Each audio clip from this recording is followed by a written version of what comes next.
ಆಗ್ತಾ ಇದೆ. ಚಿನ್ನ ಬೆಳ್ಳಿ ಪೈಪೋಟಿ ಮೇಲೆ ಜಾಸ್ತಿ ಆಗ್ತಾ ಇದೆ. ಚಿನ್ನ ಬೆಳ್ಳಿಯನ್ನು ತೆಗೆದುಕೊಳ್ಳೋದಕ್ಕೆ ಅಸಾಧ್ಯ ಎನ್ನುವಂತಹ ಮಟ್ಟಿಗೆ ಬಂದಿದೆ ನೋಡಿ. 2.5 ಲಕ್ಷ ರೂಪಾಯಿ ದಾಟಿದೆ. ಒಂದೇ ದಿನ ಏಕದಮ್ 9,000 ರೂಪಾಯಿ ಹೆಚ್ಚಳ ಆಗಿದೆ. ಹೊಸ ದಾಖಲೆಯನ್ನ ಬರೆದಿದೆ ಬೆಳ್ಳಿಯ ಬೆಲೆ. ಅಂತಾರಾಷ್ಟ್ರೀಯ ಮಾರ್ಕೆಟ್ನಲ್ಲೂ ಕೂಡ ಬೆಳ್ಳಿ ಬೆಲೆ ಜಾಸ್ತಿ ಆಗ್ತಾನೆ ಇದೆ. 1 ಔನ್ಸ್ ಬೆಳ್ಳಿಯ ಬೆಲೆ $75 ಆಗಿದೆ. ಬೆಳ್ಳಿಯ ಮೇಲೆ ಹೂಡಿಕೆ ನಿರಂತರವಾಗಿ ಹೆಚ್ಚಳ ಆಗ್ತಾನೆ ಇದೆ. 2.5 ಲಕ್ಷ ದಾಟಿದೆ ನೋಡಿ. 1 ಕೆಜಿ ಬೆಳ್ಳಿಯ ಬೆಲೆ 2,54,000 ರೂಪಾಯಿ. ಹೊಸ ದಾಖಲೆಯನ್ನ ಬರೆದಿದೆ ಬೆಳ್ಳಿಯ ಬೆಲೆ. ಹೊಸ ವರ್ಷಕ್ಕೂ ಮೊದಲೇ ಬೆಳ್ಳಿ ಶಾಕ್ ಅನ್ನ ಕೊಡ್ತಾ ಇದೆ. ಬೆಳ್ಳಿನೂ ಕೊಳ್ಳೋಂಗಿಲ್ಲ, ಅಟ್ಲೀಸ್ಟ್ ಬೆಳ್ಳಿಯನ್ನಾದ್ರೂ ಕೊಳ್ಬಹುದು, ಅದನ್ನಾದ್ರೂ ಕೂಡ ಕೂಡಿಟ್ಕೊಳ್ಬಹುದು ಅನ್ಕೊಳ್ಳೋರ್ಗೂ ಕೂಡ ದೊಡ್ಡ ಒಂದು ಶಾಕ್ ಅಂತಾನೆ ಹೇಳ್ಬೋದು. ಹೊಸ ವರ್ಷ ಬರ್ತಾ ಇದೆ, ಏನಾದ್ರೂ ಸ್ವಲ್ಪ ಪರ್ಚೇಸ್ ಮಾಡುವ, ಹೊಸ ವರ್ಷವನ್ನ ಬೆಳ್ಳಿಯಿಂದ ಸ್ಟಾರ್ಟ್ ಮಾಡುವ, ಚಿನ್ನದಿಂದ ಸ್ಟಾರ್ಟ್ ಮಾಡುವ ಅಂತ ಹೇಳಿ ಅನ್ಕೊಂಡ್ರೆ ಅದು ಕನಸಾಗಿ ಉಳ್ಕೊಳ್ಳುತ್ತೆ. ಸಂಕ್ರಾಂತಿ ಹೊತ್ತಿಗೆ ಇನ್ನೂ ಜಾಸ್ತಿ ಆಗುವಂತ ಸಾಧ್ಯತೆ ಕೂಡ ಇದೆ. 3 ಲಕ್ಷದ ಜಾಸ್ತಿನೇ ಆಗ್ಬೋದು. ಚಿನ್ನ ಬೆಳ್ಳಿಯ ವಿಶ್ವರೂಪ. ಒಬ್ಬ ಶಾಕಿಂಗ್ ನ್ಯೂಸ್ ಬರ್ತಾ ಇದೆ. ಯಾವುದನ್ನು ಕೂಡ ಇನ್ನ ಕೊಳ್ಳೋದಕ್ಕೆ ಸಾಧ್ಯನೇ ಇಲ್ವಾ? ಹಾಗಾದ್ರೆ ಹೊಸ ದಾಖಲೆಯನ್ನ ಬರಿತಾ ಇದೆ ಬೆಳ್ಳಿಯ ಬೆಲೆ. ಒಂದೇ ದಿನ 9,000 ರೂಪಾಯಿ ಹೆಚ್ಚಳವಾಗಿದೆ. 2.5 ಲಕ್ಷ ದಾಟಿದೆ ಬೆಳ್ಳಿಯ ಬೆಲೆ ನೋಡಿ. 2024ರಲ್ಲಿ ಚಿನ್ನದ ರೇಟ್ ಹೇಳ್ತಾ ಇರೋದು 80,000 ಇದ್ದಿದ್ದು 25ರಲ್ಲಿ 1,42,000 ರೂಪಾಯಿ ಹೋಗಿದೆ. ಬರೋಬ್ಬರಿ ಏರಿಕೆ ಆಗ್ತಾ ಇದೆ. ಬೆಳ್ಳಿನೂ ಬಿಟ್ಕೊಡ್ತಾ ಇಲ್ಲ. ಬೆಳ್ಳಿಯೂ ಕೂಡ ಒಂದೇ ದಿನ 9,000 ರೂಪಾಯಿ ಹೆಚ್ಚಳ ಆಗಿದೆ. ಹಾಗಾದ್ರೆ ಚಿನ್ನದ ಮೇಲೆ ಯಾವಾಗ ಹೂಡಿಕೆ ಮಾಡೋದು ಸರಿಯಾಗಿರುತ್ತೆ ಹಾಗಾದ್ರೆ? ಯಾಕಂತ ಹೇಳಿದ್ರೆ ಹೂಡಿಕೆ ಮಾಡೋ ಪ್ಲಾನನ್ನೇ ಬಿಟ್ಬಿಡಬೇಕು. ಹಾಗಾದ್ರೆ ಬೆಳ್ಳಿಯ ಮೇಲೆ ಹೂಡಿಕೆ ನಿರಂತರವಾಗಿ ಹೆಚ್ಚಳ ಆಗ್ತಾ ಇದೆ. ಹಾಗಾಗಿ ಬೆಳ್ಳಿ ಬೆಲೆ ಕೂಡ ಜಾಸ್ತಿ ಆಗ್ತಾನೆ ಇದೆ. ಬೆಳ್ಳಿ ರೇಟ್ ಡಬಲ್ ಆಗಿದೆ. ಯಾಕೆ ಹಾಗಾದ್ರೆ ಬೆಳ್ಳಿ ರೇಟು ಚಿನ್ನದ ರೇಟು ಎರಡೂ ಕೂಡ ಪೈಪೋಟಿ ಮೇಲೆ ಜಾಸ್ತಿ ಆಗಿರೋದಕ್ಕೆ ಕಾರಣ ಏನು? ಹಾಗಾದ್ರೆ ಅಂತಾರಾಷ್ಟ್ರೀಯ ಮಾರ್ಕೆಟ್ನಲ್ಲೂ ಕೂಡ ಬೆಳ್ಳಿಯ ಬೆಲೆ ಜಾಸ್ತಿ ಆಗ್ತಾನೆ ಇದೆ. ಹೊಸ ದಾಖಲೆಯನ್ನ ಬರ್ಕೊಂಡಿದೆ. ಹಾಗಾದ್ರೆ ಎಲ್ಲಿಗೆ ಹೋಗಿ ರೀಚ್ ಆಗುತ್ತೆ ಈ ಚಿನ್ನ ಬೆಳ್ಳಿಗಳ ದರಗಳು? ಹಾಗಾದ್ರೆ ಏರಿಕೆಗೆ ಕಾರಣ ಏನು? ಏಕದಮ್ಮು ಏರಿಕೆ ಆಗ್ತಾನೆ ಇದೆ. ನಿನ್ನೆ ಇದ್ದಂತಹ ಬೆಲೆ ಇವತ್ತಿರೋದಿಲ್ಲ, ಇವತ್ತಿದ್ದಂತಹ ಬೆಲೆ ನಾಳೆ ಇರೋದಿಲ್ಲ. ನೀವೇ ನೋಡ್ತಾ ಇರಬಹುದು. ಒಂದೇ ದಿನ ಬೆಳ್ಳಿಯ ಬೆಲೆ ಏಕದಮ್ 9,000 ರೂಪಾಯಿ ಕೂಡ ಹೆಚ್ಚಳ ಆಗಿದೆ. 1 ಕೆಜಿ ಬೆಳ್ಳಿಯ ಬೆಲೆ, ಅದು ಇವತ್ತಿನ ಬೆಲೆ, 1 ಕೆಜಿ ಬೆಳ್ಳಿಯ ಬೆಲೆ 2,54,000 ರೂಪಾಯಿ ಕೂಡ ದಾಟಿರುವಂಥದ್ದು ನೋಡ್ತಾ ಇರ್ಬೋದು. ಯಾವ ವರ್ಷ ಎಷ್ಟಿತ್ತು ಚಿನ್ನದ ಬೆಲೆ ಅನ್ನೋದನ್ನು ಕೂಡ ನೋಡ್ತಾ ಇದ್ರು. ಆಗಿನ ಬೆಲೆಗೂ ಈಗಿನ ಬೆಲೆಗೂ ಕಂಪೇರ್ ಮಾಡೋದಕ್ಕೆ ಅಜಗಜಾಂತರ ವ್ಯತ್ಯಾಸಗಳು ಕಂಡು ಬರ್ತಾ ಇದೆ. ಅಂತಾರಾಷ್ಟ್ರೀಯ ಮಾರ್ಕೆಟ್ನಲ್ಲೂ ಕೂಡ ಬೆಳ್ಳಿಯ ಬೆಲೆ ಜಾಸ್ತಿ ಆಗ್ತಾನೆ ಇದೆ. ಗಗನಕ್ಕೇರ್ತಾ ಇದೆ ಚಿನ್ನ ಬೆಳ್ಳಿಯ ದರ. ಚಿನ್ನ ಬೆಳ್ಳಿ ಆಸೆಗಳನ್ನೆಲ್ಲ ಬಿಟ್ಟು ಕುತ್ಕೊಳ್ಬೇಕು. ಇಷ್ಟರೊಳಗೆ ಮಾಡ್ಕೊಂಡಿರೋರು ಹೇಗೋ ಬಚಾವಾಗ್ತಾರೆ. ಇನ್ನು ಮುಂದೆ ಮಕ್ಕಳ ಮದುವೆ ಮಾಡ್ತೇವೆ, ಯಾವುದೋ ಪ್ರೋಗ್ರಾಮ್ ಮಾಡ್ತೇವೆ, ಇನ್ನೂ ಚಿನ್ನವನ್ನ ಕೊಳ್ತೇವೆ, ಇಲ್ಲಿವರೆಗೂ ಕೂಡ ದುಡ್ಡನ್ನ ಕೂಡಿಟ್ಟಿದ್ದೇವೆ ಅಂತ ಹೇಳಿದ್ರೆ ಆ ಕೂಡಿಟ್ಟಿರುವಂಥ ದುಡ್ಡು ಯಾವುದಕ್ಕೂ ಕೂಡ ಸಾಲೋದಿಲ್ಲ. ಆ ಮಟ್ಟಿಗೆ ಏರಿಕೆ ಆಗ್ತಾ ಇದೆ. ದಿನದಿಂದ ದಿನಕ್ಕೆ ಏರಿಕೆ ಆಗ್ತಾನೆ ಇದೆ. ಸಾವಿರ ಮಟ್ಟದಲ್ಲಿ ಏರಿಕೆ ಆಗ್ತಾನೆ ಇದೆ.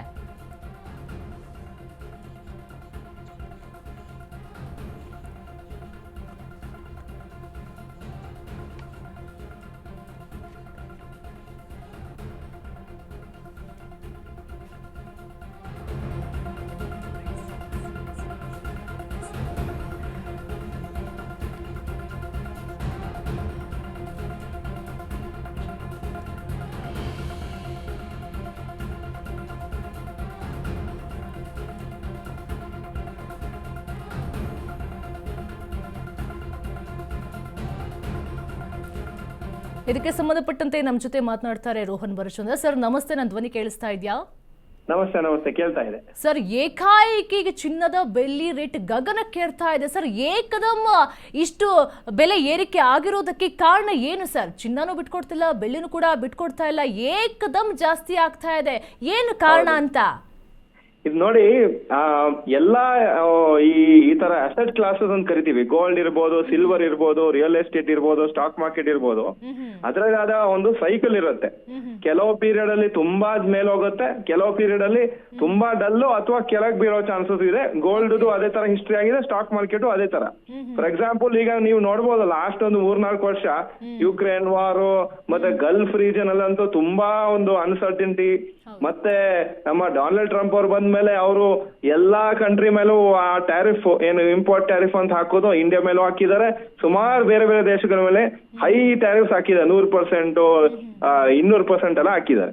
ಅವಾಗ ಏನಾಗತ್ತೆ, ವರ್ಲ್ಡ್ ಅಲ್ಲಿ ಒಂಥರ ಫಿಯರ್ ಇದೆ, ಅನ್ಸರ್ಟಿನಿಟಿ ಇದೆ. ಏನ್ ಮಾಡೋದು, ಈ ತರ ಹೊಸ ಒಂದು ವಾರ್ ಮತ್ತೆ ಈ ತರ ಎಲ್ಲ ಬಂದ್ರೆ ನಾವು ಯಾವ ತರ ಇನ್ವೆಸ್ಟ್ಮೆಂಟ್ ಮಾಡ್ಬೋದು ಅಂತಿದ್ರೆ ಯೂಶಲಿ ಏನ್ ಹೇಳ್ತಾರೆ ಅಂದ್ರೆ ಗೋಲ್ಡ್ ಒಂದು ಈ ತರ ಅನ್ಸರ್ಟನ್ ಪೀರಿಯಡ್ ಅಲ್ಲಿ ಸೇಫ್ ಇನ್ವೆಸ್ಟ್ಮೆಂಟ್ ಅಂತ.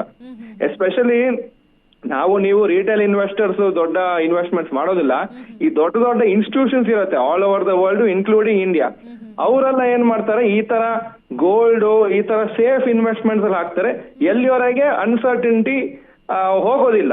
ಫಾರ್ ಎಕ್ಸಾಂಪಲ್, ನಾಳೆ ಸುಮಾರು ವಾರ್ಸ್ ಎಲ್ಲ ಮುಗೀತು, ರಷ್ಯಾ ಯುಕ್ರೇನ್ ವಾರ್ ಆಯ್ತು, ಎಲ್ಲಾ ರೀಜನ್ ಅಲ್ಲಿ ಸ್ವಲ್ಪ ಒಂದು ಪೀಸ್ ಇದ್ರೆ ಅವಾಗ ಗೋಲ್ಡ್ ಆಟೋಮ್ಯಾಟಿಕ್ಲಿ ಅದನ್ನ ಅವರು ಈ ಇನ್ಸ್ಟಿಟ್ಯೂಷನ್ಸ್ ಸೇಲ್ ಮಾಡ್ಕೊಂಡು ಸ್ಟಾಕ್ ಮಾರ್ಕೆಟ್ ಅಥವಾ ಬೇರೆ ಇನ್ವೆಸ್ಟ್ಮೆಂಟ್ಸ್ ಮಾಡ್ತಾರೆ. ಅದೇ ತರ ಸಿಲ್ವರ್ಗೂ ಯೂಶಲಿ ಸಿಲ್ವರ್ ಮತ್ತು ಗೋಲ್ಡ್ ಒಂದ್ ರೀತಿಗೆ ಹೋಗುವಾಗ ಒಟ್ಟಿಗೆ ಹೋಗುತ್ತೆ. ಯಾಕಂದ್ರೆ ಅದಕ್ಕೆ ಮೆಟಲ್ಸ್ ಅಂತ ಕರಿತೀವಿ, ಮೆಟಲ್ ಸೆಕ್ಟರ್ ಅಂತ ಕರಿತೀವಿ. ಸಿಲ್ವರ್ ಮಾತಲ್ಲ, ಕಾಪರ್ ಈಗ ಮೇಲೆ ಹೋಗ್ತಾ ಇದೆ, ಸುಮಾರು ಅಲ್ಯೂಮಿನಿಯಂ ಎಲ್ಲಾನು ಮೇಲೆ ಹೋಗ್ತಾ ಇದೆ. ಅದೊಂದು ಪರ್ಟಿಕ್ಯುಲರ್ ಏನೋ ಒಂದು ಸೈಕಲ್ ಈಗ. ಬಟ್ ನನ್ನ ಪ್ರಕಾರ ನಾವು ರಿಟೇಲ್ ಇನ್ವೆಸ್ಟರ್ಸ್, ನಾವು ನಾರ್ಮಲ್ ಸಾಮಾನ್ಯ ಜನರು ಏನ್ ಮಾಡ್ಬೇಕಂದ್ರೆ, ಅಕಸ್ಮಾತ್ ನಾವು ಏನು ಗೋಲ್ಡ್ ಅನ್ನ ಪರ್ಚೇಸ್ ಮಾಡ್ಬೇಕಂದ್ರೆ ಅಟ್ಲೀಸ್ಟ್ ನಮ್ಮ ಫ್ಯೂಚರಿಗೆ, ಅಂದ್ರೆ ಇನ್ನು 10 ವರ್ಷ ಆದ್ಮೇಲೆ ನನ್ನ ಮಗಳು ಮದುವೆ ಬರುತ್ತೆ, 5 ವರ್ಷ ಆದ್ಮೇಲೆ ಮಗಳು ಮದುವೆ ಬರುತ್ತೆ ಅಂದ್ರೆ ನೀವು ಹಂತವಾಗಿ ಮಂತ್ಲಿ ಸ್ವಲ್ಪ ಗೋಲ್ಡ್ ಅನ್ನ ಐದರ್ ಆನ್ಲೈನ್ ರೀತಿಯಲ್ಲಿ ಅಥವಾ ಗೋಲ್ಡ್ ಕಾಯಿನ್ಸ್ ಅಥವಾ ಆತರ ಪರ್ಚೇಸ್ ಮಾಡ್ತಾ ಹೋಗ್ಬೇಕು. ಒಂದೇ ಟೈಮ್ ಅಲ್ಲಿ ನಾನು ಇಷ್ಟು ಅಮೌಂಟ್ ಹಾಕ್ತೀನಿ ಗೋಲ್ಡ್ ಪರ್ಚೇಸ್ ಮಾಡೋದು ಯಾವತ್ತೂ ತಪ್ಪು. ಈಗ ಅಂತಲ್ಲ, ಮುಂದೆನೂ ಈ ತರ ಒಂದೇ ಸತಿ ಲಂಸಮ್ ಅಮೌಂಟ್ ಹಾಕ್ಬೇಡಿ. ಈಗ ನೋಡಿ, 2026ರಲ್ಲೂ ಕೂಡ ಅದೇ ರೀತಿಯಾಗಿ ಚಿನ್ನದ ಬೆಲೆ ಗಗನಕ್ಕೆ ಏರುತ್ತೆ ಅನ್ನುವಂಥ ವಿಷಯ ಕೂಡ ಗೊತ್ತಾಗ್ತಾರೆ. ಸರ್, ಹಾಗಾದ್ರೆ ಚಿನ್ನದ ಮೇಲೆ ಯಾವಾಗ ಇನ್ವೆಸ್ಟ್ ಮಾಡೋದು ಒಳ್ಳೇದು ಅಂತ ಹೇಳ್ತೀರಾ? ಹಾಗಾದ್ರೆ ನಾವು ಈ ಗೋಲ್ಡ್ ಅನ್ನಲ್ಲ, ನಾವು ಟೈಮ್ ಮಾಡ್ಲಿಕ್ಕೆ ಹೋಗ್ಬಾರ್ದು. ಈಗ ಯೂಶಲಿ ಗೋಲ್ಡ್ ಯಾಕೆ ಪರ್ಚೇಸ್ ಮಾಡ್ತೀವಿ, ಒಂದು ಇನ್ವೆಸ್ಟ್ಮೆಂಟ್ ರೀತಿಯಲ್ಲಿ ಪರ್ಚೇಸ್ ಮಾಡ್ತೀವಿ ಇಂಡಿಯಾದಲ್ಲಿ. ಆದ್ರೆ ಮೇಜರ್ಲಿ ನಾವು ಪರ್ಚೇಸ್ ಮಾಡೋದು ಜ್ಯುವೆಲ್ರಿಗೋಸ್ಕರ. ನಾವು ನಮ್ಮ ಮದುವೆ ಟೈಮಲ್ಲಿ ಇದೊಂದು ನಮ್ಮ ಮಗಳಿಗಿರ್ಲಿ ಅಥವಾ ಸೊಸೆಗಿರ್ಲಿ ಒಂದು ಈ ತರ ನೆಕ್ಲೆಸ್ ಮಾಡ್ಬೇಕು, ಒಂದು ರಿಂಗ್ ಮಾಡ್ಬೇಕು, ಒಂದು ಬಳೆ ಮಾಡ್ಬೇಕಂತ ಹಾಕ್ತಿವಿ. ಅವಾಗ ನಾವು ಒಂದೇ ಸತಿ ಸುಮಾರು ಜನ ಏನ್ ಮಾಡ್ತಾರೆ, ಲಾಸ್ಟ್ ಮಿನಿಟ್ ಕಾಯ್ತಾರೆ. ಮದುವೆ ಮಾರ್ಚ್ ತಿಂಗಳಲ್ಲಿ ಇದ್ರೆ ಜಾನ್ವರಿ ತಿಂಗಳಿಗೆ ಗೋಲ್ಡ್ ಪರ್ಚೇಸ್ ಮಾಡಕ್ ಹೋಗ್ತಾರೆ. ಗೋಲ್ಡ್ ಹೈ ರೇಟ್ ಇದ್ರೆ ಅವರ ಬ್ಯಾಡ್ ಲಕ್ ಆ ಹೈ ರೇಟ್ ಅಲ್ಲೇ ತಗೋಬೇಕು. ಅದಕ್ಕಿಂತ ನೀವೇನ್ ಮಾಡ್ಬೇಕು, ಓವರ್ ದ ಪೀರಿಯಡ್, ನಿಮಗೆ ಗೊತ್ತು ಇನ್ನೊಂದು 3 ವರ್ಷ ಆದ್ಮೇಲೆ 4 ವರ್ಷ ಆದ್ಮೇಲೆ ಮೇ ಬಿ ನಮ್ಮ ಮದುವೆ ಮಗ ಅಥವಾ ಮಗಳ ಮದುವೆ ಆಗುತ್ತೆ.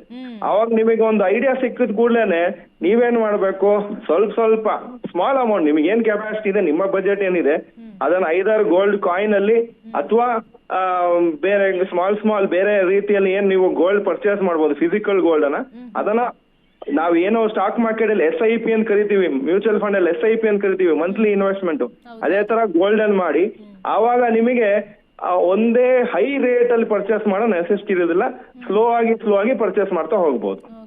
ಈಗ ಚಿನ್ನದ ರೇಟ್ ಹೆಂಗೂ ಗಗನಕ್ಕೆ ಏರ್ತಾನೆ ಇರುತ್ತೆ, ಯಾವಾಗ್ಲೂ ಕೂಡ ಜಾಸ್ತಿ ಆಗ್ತಾನೆ ಇರುತ್ತೆ. ಬೆಳ್ಳಿ ಸ್ವಲ್ಪ ಕಮ್ಮಿ ಇತ್ತು, ಆದ್ರೆ ಏಕದಮ್ ಒಂದೇ ಸಾರಿ ಏರಿಕೆ ಆಗಿದೆ. ಸರ್, ಹಾಗಾದ್ರೆ ಬೆಳ್ಳಿ ಬೆಲೆ ಯಾಕೆ ಇಷ್ಟೊಂದು ಏರಿಕೆ ಆಗಿದೆ ಅಂತ ಹೇಳಿ? ಬೆಳ್ಳಿ ಒಂದು ಪ್ರಾಬ್ಲಮ್, ಒಂದು ಅಡ್ವಾಂಟೇಜ್ ಏನಿದೆ ಅಂದ್ರೆ ಗೋಲ್ಡ್ ಬರೀ ಜ್ಯುವೆಲ್ರಿ ಯೂಸ್ ಮಾಡ್ತಾರೆ. ಸಿಲ್ವರ್ ಜ್ಯುವೆಲ್ರಿಗೆ ಇದಕ್ಕೆಲ್ಲ ಕಮ್ಮಿ ಯೂಸ್ ಆಗ್ಬೋದು, ಅದು ಇಂಡಸ್ಟ್ರೀಸ್ ಯೂಸ್ ಮಾಡ್ತಾರೆ. ಸುಮಾರು ಮ್ಯಾನುಫ್ಯಾಕ್ಚರಿಂಗ್ ಕಂಪನೀಸ್ ಅಲ್ಲಿ ಸುಮಾರು ಬೇರೆ ಅದಕ್ಕೆ ಒಂದು ಯೂಸಸ್ ಇದೆ. ಆದ್ರೆ ಆ ರೀಸನ್ಗೆ ಸಿಲ್ವರ್ ಮೇಲೆ ಹೋಗ್ತಾ ಇಲ್ಲ. ಇದು ಸದ್ಯಕ್ಕೆ ನಾನು ಹೇಳಿದಾಗೆ ಒಂದು ಸೈಕಲ್. ಈಗ ಕೋವಿಡ್ ಟೈಮ್ ಅಲ್ಲಿ ನೀವು ಜನರಿಗೆ ಗೊತ್ತಿದೆ, 2020 ಕೋವಿಡ್ ಟೈಮ್ ಅಲ್ಲಿ ಮಾರ್ಚ್ ಅಲ್ಲಿ ಸ್ಟಾಕ್ ಮಾರ್ಕೆಟ್ ಹೆವಿಯಾಗಿ ಬಿತ್ತು. ಅದಾದ್ಮೇಲೆ 1-2 ವರ್ಷ ತುಂಬಾ ದೊಡ್ಡ ಒಂದು ರ್ಯಾಲಿ ಆಗಿತ್ತು. ಆಲ್ಮೋಸ್ಟ್ ಮಾರ್ಕೆಟ್ ಒಂದು 70-80% ಮೇಲೋಗಿತ್ತು ಆ ಡೌನ್ ಇಂದ. ಸೊ ಅದೇ ತರ ಈ ಒಂದು ಸದ್ಯಕ್ಕಿರೋ ಸೈಕಲ್ ಸಿಲ್ವರ್ ಲಾಸ್ಟ್ ಒಂದೂವರೆ ವರ್ಷ ಅಂದ್ರೆ 130-140% ಏನೋ ಮೇಲೋಗಿದೆ. ಗೋಲ್ಡ್ ಒಂದು 40-50% ಮೇಲೋಗಿದೆ ಲಾಸ್ಟ್ ಒಂದು 12 to 15 months ಅಲ್ಲಿ.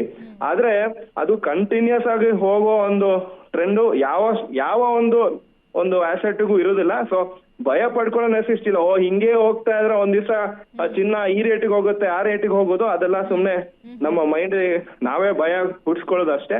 ನೀವು ನನ್ನ ಪ್ರಕಾರ may be in the next ಗೊತ್ತಿಲ್ಲ ಯಾವಾಗ ಅಂತ 1-2 years ಆದ್ಮೇಲೆ ನಿಮಗೆ ಕಾಣಿಸುತ್ತೆ ಇದೇನು ಗೋಲ್ಡ್ ಮೇಲೇನೆ ಹೋಗ್ತಾ ಇಲ್ಲ ಅಂದ್ರೆ ಸುಮಾರು ಜನ ಈ ತರ ನೀವು ನ್ಯೂಸ್ ಅಲ್ಲಿ ಡಿಸ್ಕಸ್ ಮಾಡಬಹುದು. ಯಾಕಂದ್ರೆ ಆಲ್ರೆಡಿ ಸುಮಾರು ಮೇಲೆ ಹೋಗಿದೆ. ಸ್ವಲ್ಪ ವರ್ಷ ಮತ್ತೆ ಡಲ್ ಆಗಿ ಇರೋ ಚಾನ್ಸಸ್ ಜಾಸ್ತಿ ಇರುತ್ತೆ. ಎಲ್ಲಿಗೆ ಹೋಗಿ ರೀಚ್ ಆಗ್ಬೋದು ಸರ್ ಈ ಬೆಲೆ ಅಂತ ಹೇಳಿ? ಕಡಿಮೆ ಆಗುವಂತ ಸಾಧ್ಯತೆನೇ ಇಲ್ಲವಾ? ಹಬ್ಬ ಹರಿದಿನ ಬರುತ್ತೆ, ಮಗಳು ಮದುವೆ ಮಾಡ್ಬೇಕು ಅಂತೇಳಿ ಕಾಯ್ತಾ ಇರ್ತಾರೆ. ಆಗ ಕಣವನ್ನ ಕೂಡಿಟ್ಕೊಂಡವರು ಕೂಡ ಇರ್ತಾರೆ. ಇಷ್ಟರೊಳಗೆ ಆಲ್ರೆಡಿ ತಗೊಂಡವ್ರು ಹೆಂಗೋ ಬಚಾವಾಗಿರ್ತಾರೆ, ಇನ್ನು ಮುಂದೆ ತಗೊಳ್ಬೇಕು ಅಂತ ಇರ್ತಾರಲ್ಲ, ಅವ್ರಿಗೆ ಸ್ವಲ್ಪ ಕಷ್ಟ ಆಗ್ಬೋದು. ಇದು ಹಂಗಾದ್ರೆ ಎಲ್ಲಿಗೆ ಹೋಗಿ ರೀಚ್ ಆಗ್ಬೋದು ಅಂತ? ಓವರ್ ದ ಪೀರಿಯಡ್ ಅದು ಸೈಟ್ ಇರ್ಲಿ, ಸ್ಟಾಕ್ ಮಾರ್ಕೆಟ್ ಇರ್ಲಿ, ಗೋಲ್ಡ್ ಇರ್ಲಿ ಮೇಲ್ ಹೋಗೋದೆ. ಪ್ರಶ್ನೆ ಏನಂದ್ರೆ ಎಷ್ಟು ಮೇಲ್ ಹೋಗುತ್ತೆ ಅಂತ. ಅದು ಎಷ್ಟು ಮೇಲ್ ಹೋಗುತ್ತೆ ಅಂತ ಯಾರಿಗೂ ಕರೆಕ್ಟ್ ಆಗಿ ಗೆಸ್ ಮಾಡೋ ಚಾನ್ಸಸ್ ಇಲ್ಲ. ಯಾಕಂದ್ರೆ ನಾವ್ ಹೇಳ್ತೀವಿ ಮಾರ್ಕೆಟ್ ಅಲ್ಲಿ ಯಾರಾದ್ರೂ ಕರೆಕ್ಟ್ ಆಗಿ ಗೆಸ್ ಮಾಡ್ಬೇಕಂದ್ರೆ ಇಬ್ಬರೇ ಜನರಿಗೆ ಆಗೋದು. ಒಬ್ರು ದೇವ್ರು, ಸೆಕೆಂಡು ಸುಳ್ಳು ಹೇಳೋರು ಹೇಳ್ತಾರೆ, ನಾನು ಹೇಳಿದ್ದೆ ಈ ರೇಟಿಗೆ ಹೋಯ್ತು ಆ ರೇಟಿಗೆ ಹೋಯ್ತು ಅಂತ. Thank you sir, Ashwavega news ಜೊತೆ ಮಾತನಾಡಿದ್ದಕ್ಕೆ. ಬರೋಬ್ಬರಿ ಏರಿಕೆ ಆಗ್ತಾನೆ ಇದೆ. ಚಿನ್ನ ಬೆಳ್ಳಿ ಪೈಪೋಟಿ ಮೇಲೆ ರೇಟ್ ಜಾಸ್ತಿ ಆಗ್ತಾನೆ ಇದೆ. ಒಂದು ಕಡೆ ನೋಡ್ತಾ ಇದ್ದೀರಾ 1930ರಲ್ಲಿ ಯಾವ ರೇಟ್ ಇತ್ತು, ಆ ಪೀರಿಯಡಲ್ಲಿ ಯಾವ ರೇಟ್ ಇತ್ತು, ಇವಾಗ ಹೇಗೆ ರೇಟ್ ಆಗಿದೆ ಅಂತ ಹೇಳಿ ಕೂಡ ನೋಡ್ತಾ ಇದ್ದೀರಾ. ಏಕಾಏಕಿ ಏಕದಮ್ ರೇಟ್ ಜಾಸ್ತಿ ಆಗ್ತಾನೆ ಇದೆ. ಒಂದೇ ದಿನ ಬೆಳ್ಳಿಯ ಬೆಲೆ ನೋಡ್ತಾ ಇರ್ಬೋದು 9,000 ರೂಪಾಯಿ ಹೆಚ್ಚಳವಾಗಿರುವಂಥದ್ದು. ಇಂದು 1 kg ಬೆಳ್ಳಿಯ ಬೆಲೆ 2,54,000 ರೂಪಾಯಿ ಆಗಿರುವಂಥದ್ದು. ಅಂತಾರಾಷ್ಟ್ರೀಯ ಮಾರ್ಕೆಟ್ನಲ್ಲೂ ಕೂಡ ಬೆಳ್ಳಿಯ ಬೆಲೆ ಜಾಸ್ತಿ ಆಗ್ತಾನೆ ಇದೆ. 1 ಔನ್ಸ್ ಬೆಳ್ಳಿಯ ಬೆಲೆ $75 ಇದೆ. ಬೆಳ್ಳಿಯ ಮೇಲೆ ಹೂಡಿಕೆ ನಿರಂತರವಾಗಿ ಹೆಚ್ಚಳ ಆಗ್ತಾನೆ ಇದೆ. ಹಾಗಾದ್ರೆ ಎಲ್ರಿಗಿರುವಂತಹ ಪ್ರಶ್ನೆ, ಇಳಿಕೆ ಆಗಲ್ವಾ? ಹೊಸ ವರ್ಷದಲ್ಲಿ ನಾವು ಚಿನ್ನವನ್ನ ಬೆಳ್ಳಿಯನ್ನ ಖರೀದಿ ಮಾಡೋದಕ್ಕೆ ಸಾಧ್ಯ ಇಲ್ವಾ? ಇದು ಹಾಗೆ ಇರುತ್ತಾ? ಹಾಗಾದ್ರೆ 1 kg ಬೆಳ್ಳಿಯ ಬೆಲೆ 2,54,000 ರೂಪಾಯಿ ಇದೆ. ಪೈಪೋಟಿ ಮೇಲೆ ಜಾಸ್ತಿ ಆಗ್ತಾನೆ ಇದೆ. ದಿನದಿಂದ ದಿನಕ್ಕೆ ಹೆಚ್ಚಾಗ್ತಾನೆ ಇದೆ ಗೋಲ್ಡ್ ರೇಟ್. ಈ ವರ್ಷದಲ್ಲಿ ಚಿನ್ನದ ಬೆಲೆಯಲ್ಲಿ 75% ಹೆಚ್ಚಳವಾಗಿದೆ. 2026ರಲ್ಲೂ ಕೂಡ ನಿಲ್ಲೋದಿಲ್ಲ. ಚಿನ್ನದ ಬೆಲೆಯ ನಾಗಲೂಟ ಇದೇ ರೀತಿಯಾಗಿ ಮುಂದುವರಿತಾನೆ ಇರುತ್ತೆ. ಕೊಳ್ಳೋದಕ್ಕಂತೂ ಸಾಧ್ಯನೇ ಇಲ್ಲ.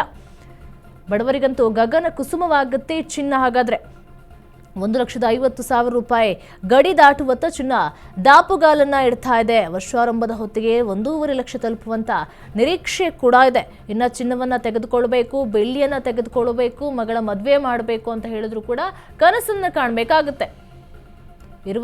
ಈಗಿರುವಂತಹ ಚಿನ್ನ ಬೆಳ್ಳಿಯನ್ನ ಇಟ್ಕೊಂಡೇ ಅದರಲ್ಲೇ ಮುಂದುವರಿಬೇಕು ಬಿಟ್ರೆ ಇನ್ನು ಹೊಸದನ್ನ ಖರೀದಿ ಮಾಡ್ತೀವಿ ಅನ್ನೋದು ಕೂಡ ಕಷ್ಟ ಆಗುತ್ತೆ. ವರ್ಷಾರಂಭದ ಹೊತ್ತಿಗೆ 1.5 ಲಕ್ಷ ಹೆಚ್ಚಾಗ್ತಾ ಇದೆ ಚಿನ್ನ ಬೆಲೆ. ನಾಗಲೋಟ ಶತಮಾನದ ಲೆಕ್ಕಗಳು ನೋಡ್ತಾ ಇರ್ಬೋದು. 2005ರಲ್ಲಿ ಎಷ್ಟು ಬೆಲೆ ಇತ್ತು, 2006ರಲ್ಲಿ ಎಷ್ಟು ಬೆಲೆ ಇತ್ತು, ಈಗಿರುವಂತಹ ಬೆಲೆಗೂ ಕಂಪೇರ್ ಮಾಡಿದ್ರೆ ಎಲ್ಲಿಂದನೋ ಎಲ್ಲಿಗೆ ವ್ಯತ್ಯಾಸಗಳು ಕಂಡು ಬರ್ತಾ ಇದೆ. ಇದಂತೂ ಇಲ್ಲಿಗೆ ನಿಲ್ಲೋದಿಲ್ಲ. ಇದು ಜಾಸ್ತಿ ಆಗುತ್ತೆ ವಿನಃ ಕಡಿಮೆ ಆಗುವಂಥ ಸಾಧ್ಯತೆಗಳು ಇಲ್ಲವೇ ಇಲ್ಲ. 2008ರಲ್ಲೂ ಕೂಡ 12,500 ರೂಪಾಯಿ ಇತ್ತು. 2009ರಲ್ಲೂ ಕೂಡ 14,500 ರೂಪಾಯಿ ಇತ್ತು. 2010ರಲ್ಲಿ 18,500 ರೂಪಾಯಿ ಇತ್ತು. ಈಗ ಬರೋಬ್ಬರಿ ಏಕದಮ್ ಏರಿಕೆ ಆಗ್ತಾನೆ ಇದೆ. ಹಾಗಾದ್ರೆ ಗ್ರಾಹಕರು ಹೇಗೆ ಶಾಪ್ಗಳ ಹತ್ರ ಬರ್ತಾರೆ? ಇನ್ನ ಚಿನ್ನದ ಬೆಲೆ ಗಗನಕ್ಕೇರ್ತಾ ಇದೆ. ಹಾಗಾದ್ರೆ ಗ್ರಾಹಕರ ಒಲವು ಹೇಗಿದೆ? ಹಾಗಾದ್ರೆ ಕಡಿಮೆ ಆಗುವಂತ ಸಾಧ್ಯತೆಗಳೇ ಇಲ್ವಾ? ಹಾಗಾದ್ರೆ